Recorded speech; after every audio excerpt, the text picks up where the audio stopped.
taxes for people. A month ago, I had a chance to visit with Jonathan and Reagan Love. Jonathan is serving in the National Guard, deployed to Oklahoma. Reagan Love, I love that name. Reagan Love is a teacher, and their total taxes under my plan of reducing taxes for everybody, they would save $2,300. They already know what they're going to do with that money. They're going to build a business. Today in America, because of the oppressive rules that Hillary Clinton thinks is deserving of an A grade, more businesses are closing than being formed.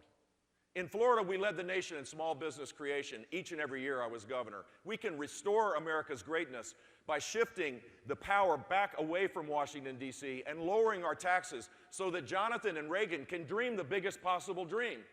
This is not about the big personalities on the stage. This is about the Loves and others that desperately want to be able to live their lives the way they want to.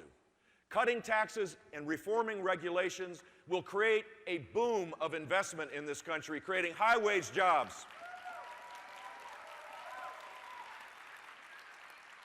Hillary is wrong. She grades on the curve, apparently, when she says President Obama is deserving of an A. Think about it.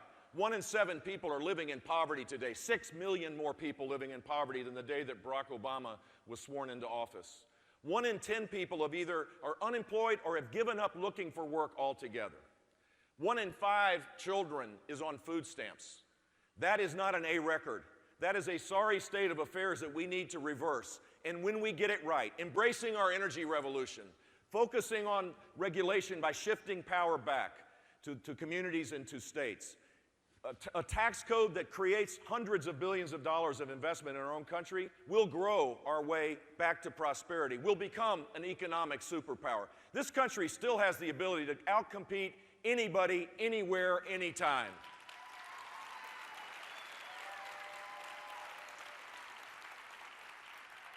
If we grow our economy at a fast rate, which I believe we can do, and you should reject this whole idea of the new normal being 2% growth. That's what the left wants us to believe, because the left wants us to get in line, in effect. President Obama and Hillary Clinton, effectively what they say is, it's kind of over. The great American experiment is over. We're not going to grow at a rate. We're going to have to become more dependent upon government. We reject that, we'll grow, but the only way we will grow our economy is also to create a safe and secure America. And this president is the first president in the post-World War II era that truly believes that America's leadership in the world is not a force for good. Mr. President, you're wrong on this one. You're wrong on this one. America has to lead. We see what happens when we have a president that speaks with great grandiosity, trash talks, calls Russia a regional power, and 30 days later allows them to invade a neighboring country, Ukraine, or creates the big talk of the red line and then never follows up, brags about the reset button, and the Russians are laughing all the way to the bank, calls ISIS a JV team, and allows in short order the creation of a caliphate the size of Indiana with 30 to 40,000 battle-tested Islamic terrorists organized to destroy Western civilization. Mr. President, when we pull back, voids are filled. And they're filled by these asymmetric threats of terror that you will not recognize, and they're filled by nation states that see our weakness and sense the opportunity to aggressively pursue their agendas. Should I be President of the United States, I'll promise you I won't be a divider-in-chief. I won't be an agitator-in-chief. I'll be a commander-in-chief, because that's what we need. We need to restore our military, create a 21st century strategy, reconstruct the counterintelligence and intelligence capabilities, respect the military by making sure our Veterans Administration is much better than it is today. It is a tragedy in this week where we're celebrating Veterans Day that $142 million of bonuses to veterans employees were given out while they reduced waiting lists by not giving care, and people died, and 3 people were fired because of this outrageous behavior. I promise you, as President of the United States, I will fix the Veterans Administration, just as we did together in departments in Tallahassee.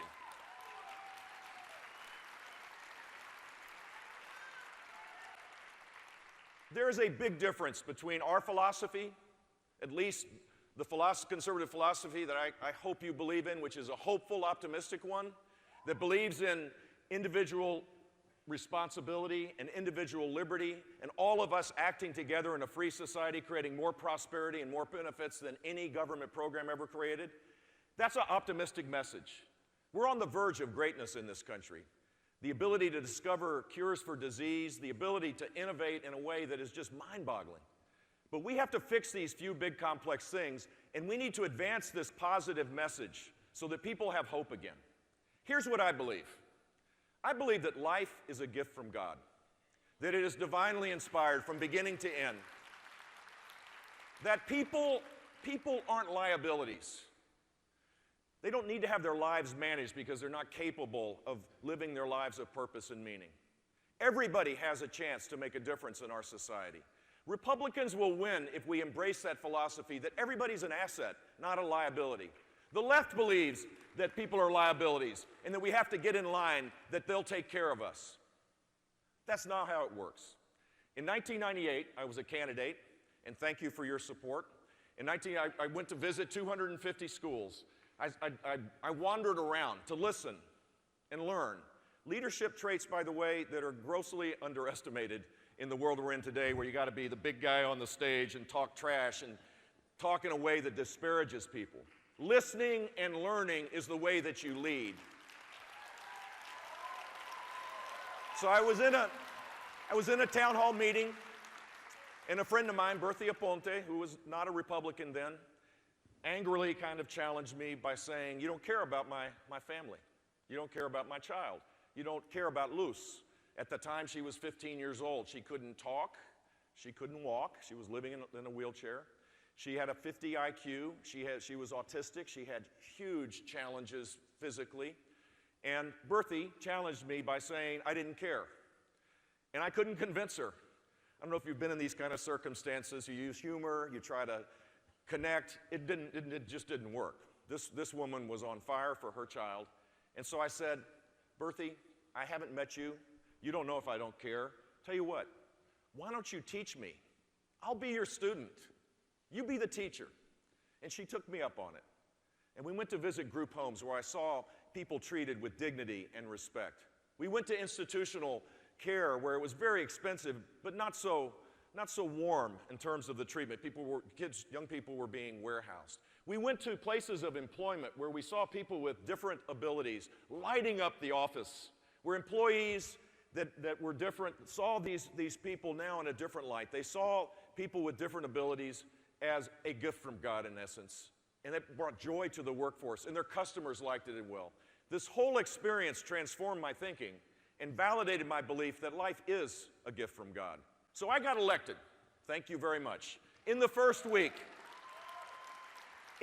first week, a federal judge summoned me to Miami, Florida to say, "I'm taking over the programs for the developmentally disabled." Well, first of all, I didn't know that could happen. I was young in the job. Now I know the federal judges and the federal government loves to take over everything, which we're going to fight and make sure it never happens. And so I promised that we would if he could give me 6 months, I would transform these programs, and I did. And we went to the legislature in a partnership. We transformed the programs, we funded them, and 31,000 families got their loved one off a waiting list. 31,000 families. Here's the deal. If you truly believe that people are assets, then we need to lift them up. We need to make sure that they have the capacity to achieve earned success, because every life matters. Every person matters. Everybody has a contribution to make. And I'm a conservative Republican that believes that in my heart. The most vulnerable in our society need to be in the front of the line, not the back of the line. Those that have already made it, they'll do fine. In fact, they could do better with a little less government. Those that are desperately needing the help to be lifted up so they can live a life of purpose and meaning, we need to be on their side. Bertha Aponte is now a Republican. So is Luz, and so is Milton. We're going to win elections if we're on the side of people that want to be lifted up. I'll close with the following story. This last year, I met Denisha Merriweather. She's from Jacksonville. She's living in Tampa right now. Denisha, yeah, Denisha grew up in North Jacksonville in a tough neighborhood with difficult circumstances. And in her school, she was held back 2 years in a row. Imagine that, in third grade. She was angry.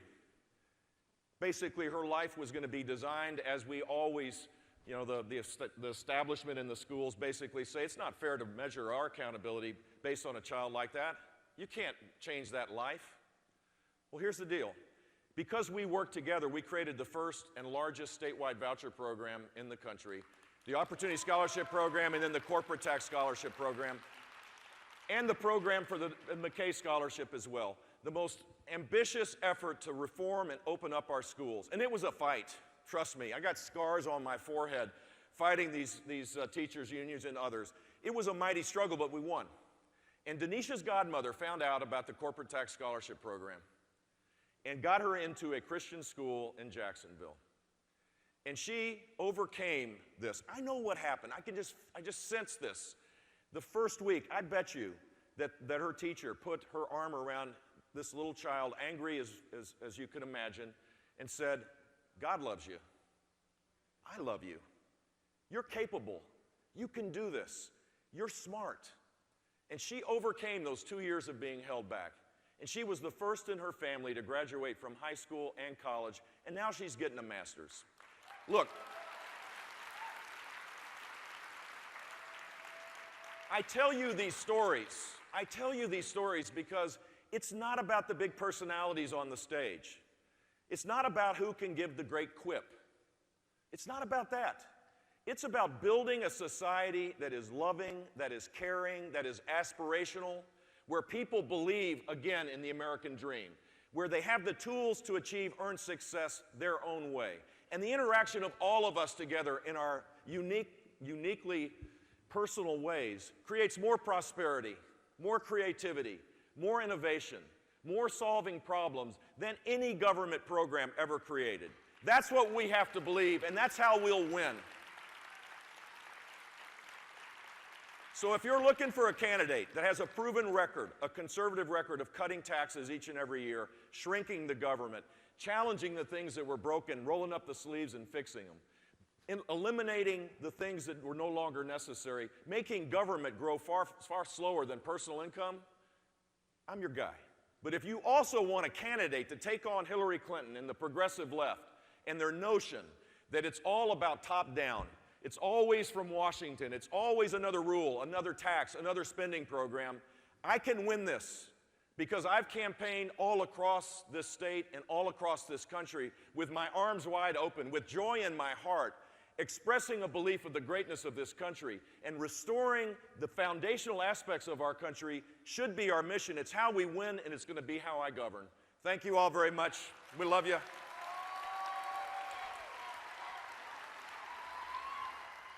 Thank you.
Please welcome the President of the Florida Senate, Senator Andy.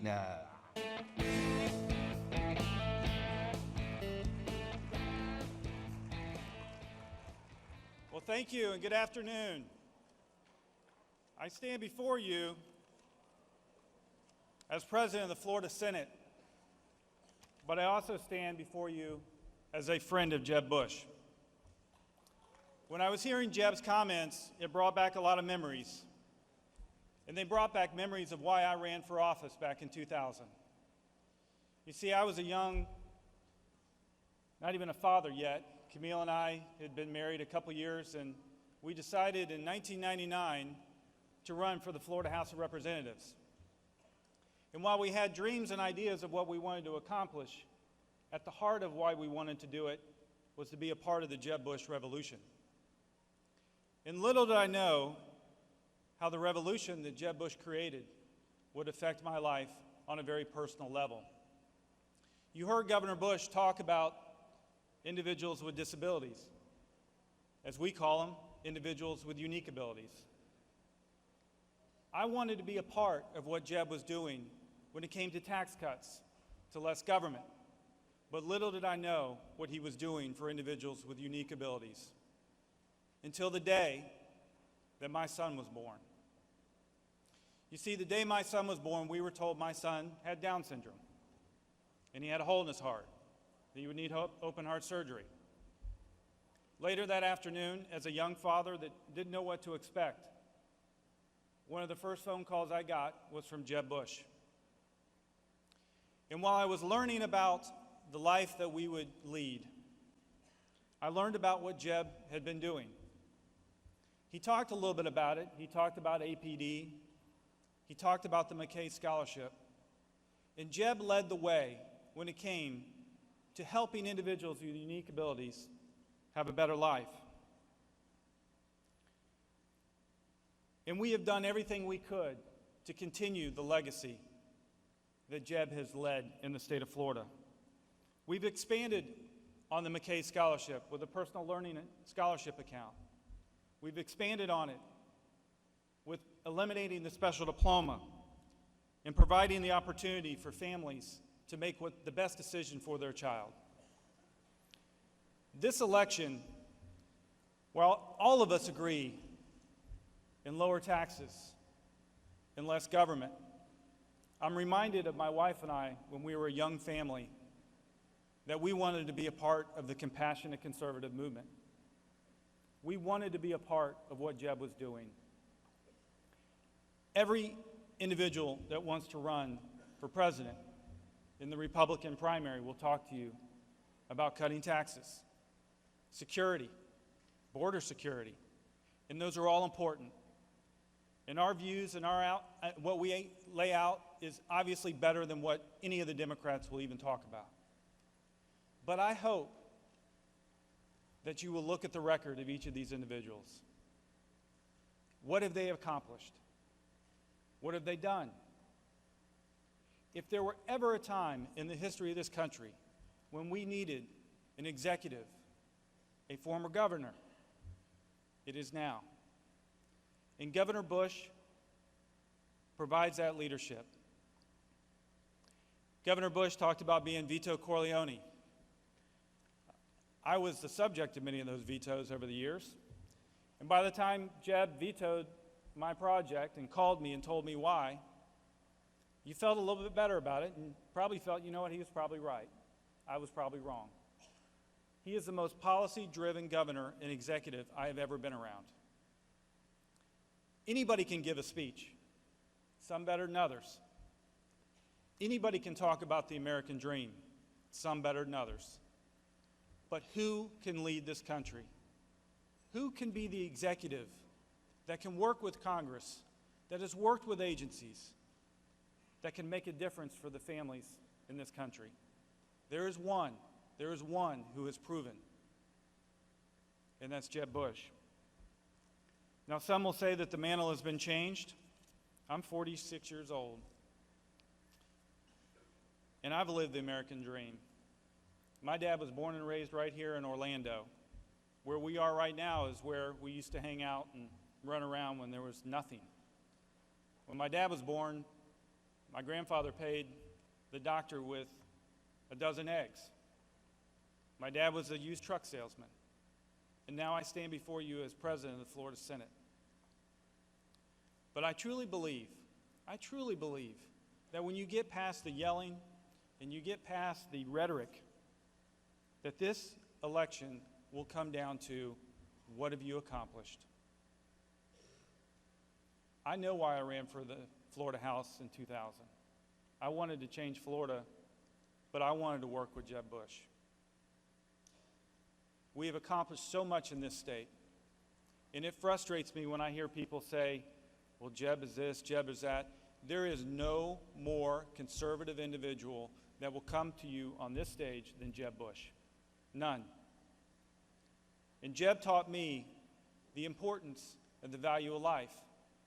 You see, every American dream will be different. Every one. My son's dreams will be different than what I expected. But Jeb Bush led the way in establishing that every American dream,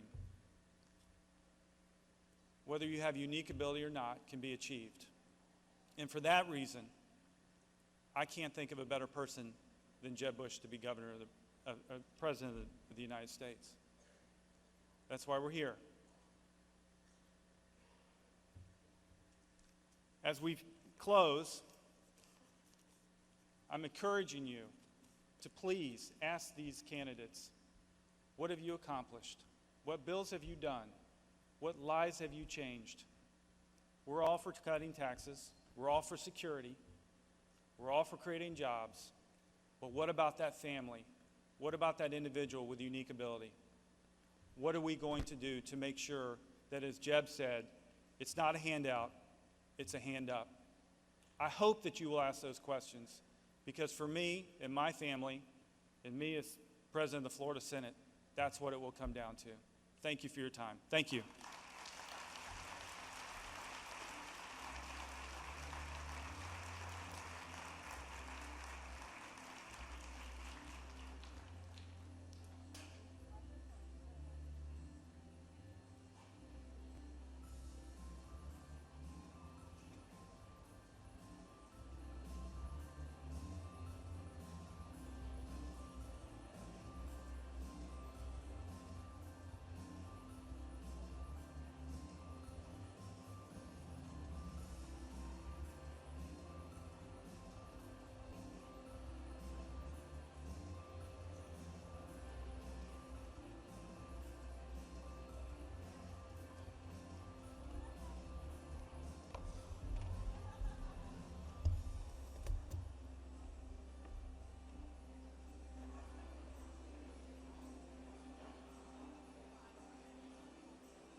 Tu m'entends pas? Tu m'entends là?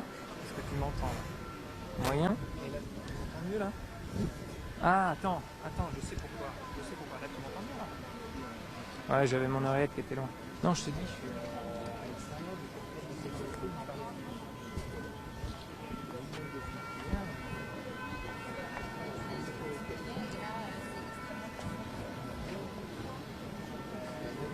Il a la voiture.